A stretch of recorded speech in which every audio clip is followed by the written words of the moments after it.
Ассалаумағалейкум, құрметті көрермендер. Жеміс ағаштарын кесу жұмыстарын негізі мен ерте көктемде немесе қыстың соңында жасаймын. Бірақ та кейбір жағдайларда жеміс ағаштарына осы секатор қайшысын немесе араны алып жақындауға тура келетін жағдайлар болады. Оның бірін қазір мен сіздерге көрсетемін. Ондай қажеттіліктің туындауы мына жеміс ағаштары бойындағы мындай ауру бұтақтардың кездесуі осындай күз мезгілінде осы жеміс ағаштарға санитарлық кесу жұмыстарын жүргізуге қажеттілікті туындатады. Қарап отырсаңыздар, мына жерде мынау сау бұтақ келе жатады, ал мына жерде мына ауырған, қабықта зақымдану, ауру белгілері байқалады. Одан жоғары өткеннен кейінде мына жерде 1 жылдық жас бұтақтың бойында мына қабықтар қараю, мына тікандарының өлген белгілері білініп тұр. Ал енді мына жағында міне сау бұтақтар қалай болатынын міне көріп тұрсыздар. Бұлар бәрі сау, аурудан аман, бірақ та мына жерде аурудың белгісі байқалады. Егер де жеміс ағаштарының бойында осы сияқты ауру белгілерін байқасаңыздар, онда мезгілдің қай кез екеніне қарамастан, жаз болсын, күз болсын немесе көктем болсын, ол зақымданған бөлікті дереу алып тастауға тура келеді. Өйткені мына ауруды біз қыс бойы қалдыратын болсақ, ерте көктемде мына ауру бүкіл ағаштың бойына тарай бастайды. Сондықтан да бұл ауырған бұтақты мына сау жерден кесіп алып тастаймыз. Мына жерде ауру бар дедік, одан кейін төмен жағында мына зақымданулар бар, мына жерде де ауру белгілері болады. Мына жерден ауру тоқтаған. Енді одан төмен қарай біз кемінде 20 сантиметрдей сау бөлікті қамтып алып тастаймыз. Демек, мына жер кемінде қалдыратын жеріміз мына жер болу керек. Сонымен қатар біз жанына қарай кеткен бұтақты таңдауымыз керек. Сондықтан да біз мына бұтаққа қарай кесеміз, немесе одан төмен алғымыз келсе, мына тұрған бұтақ, немесе мына тұрған бұтақ. Кез келген бір бұтақты тауып алып, енді ол бұтақ сыртқа қарап тұрған дұрыс. Сол бұтаққа қарай, сондықтан да мен осы жерден, мына жерден кесіп алып тастаймын. Бір қолмен кесе алмаспын, бірақ та қазір осы жерден кесіп алып тастап, оны сіздерге қазір көрсетемін. Одан кейін тағы да іздестіреміз. Мына бұтақтардың бойында қандай да бір ауру белгілері бар ма, жоқ па, оларды қарастыруымыз қажет. Оны айналдырып осылай ревизия жасап қарап шығамыз. Қарап отырсақ, мына бір бұтақта да ауру белгілері білінеді. Сау бұтақ мына жерден келе жатыр. Одан кейін мына жерден бастап ауру тікандар басталады. Сондықтан да мына бұтақты да біз кесіп алып тастауымыз қажет.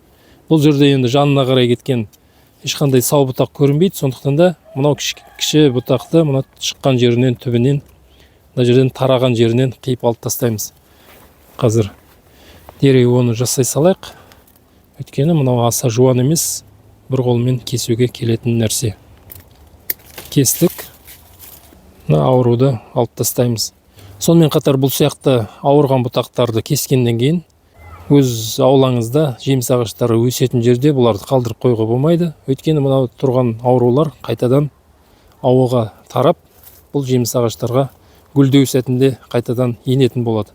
Сондықтан да бұларды біз дереу аламыз. От жағатын жерлерге апарып өртеп тастаған дұрыс болады. Отқа жағып тастау қажет.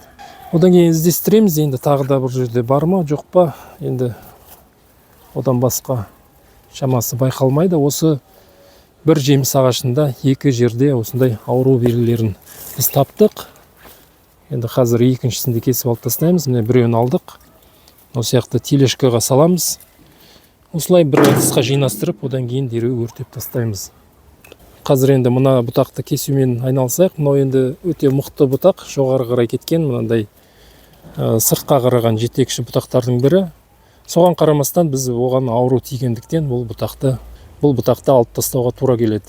Біз оны жетекші немесе басқа деп оны аяп қалдырып отырмаймыз. Аурудан дереу арылтуымыз қажет.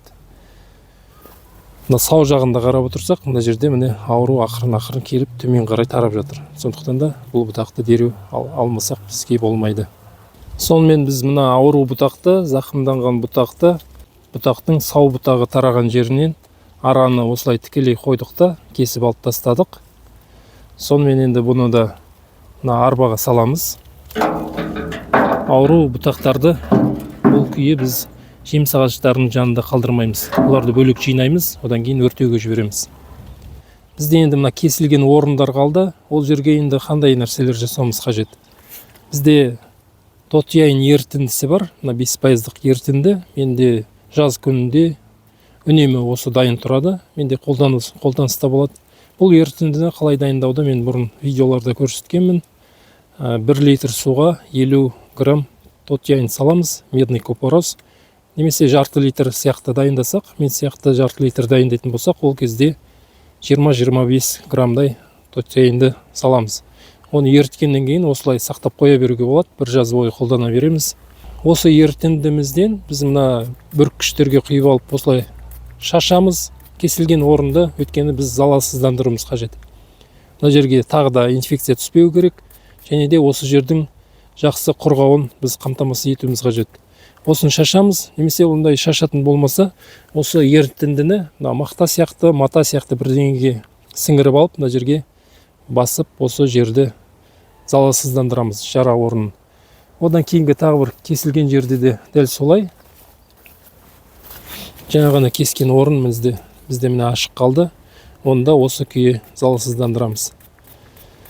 Осы әрекетті жасаған кезде мынау жаңадан кесілген жердің біз бүкіл бактерия түскен болса, оның бәрін өлтіреміз. Одан кейін осы дәрі бізде қорғатады. Одан кейін ары қарай ол жер аурудың тарауына қарсы тұрады. Одан кейін осы құрғағаннан кейін, егерде сіздерде майлы бояу, масляная краска дейді, бар болса жағып қойса болады, жоқ болса осы күйде қалдыра беруге болады. Одан кейін жеміс ағаштарының жалпы кесу жұмыстарын мен әдетте көктемде жасаймын. Күз кезінде мен жеміс ағаштарын кесу жасамаймын. Бірақ та осы сияқты ауру бұтақтарды көрген кезде оны дереу алып тастауымыз қажет. Күз мезгілі болсын, жаз мезгілі болсын, ондай бұтақтарды дереу алып тастап, осылай залалсыздандыру жұмыстарын жасау қажет. Әдетте жаз күндері олар бізде көрінбей қалуы мүмкін, мына жапырақтар қалың болады. Немесе жаз кезеңі осы адамға уақыттың жетіспейтін кезеңі, сондықтан да оны көрсек те біз уақыт жетіспегендіктен оған қол жетпеуі мүмкін, қол тимеуі мүмкін. Сондықтан да осылай күзге қалдырып, күз кезеңінде жасайтын жұмыстар осы жұмыстар. Негізінен ол себуді енді бірнеше рет қайталасақ та болады, одан ешқандай зиян бермейді. Ал енді мына жапырақтар, бұларға тигенмен мынау күйдіреді, жазда өсіп тұрған жапырақтар болса.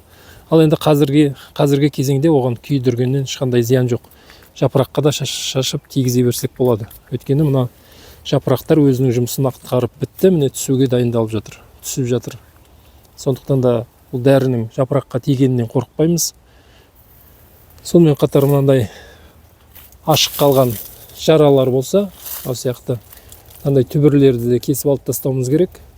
Немесе кесуге мүмкіндік болмаса, осыларды да бұлай дәрімізден сеуіп, залалсыздандырып қоюымыз қажет сол орындарды. Сол кезде мына жаралардың бітуі тезірек болады.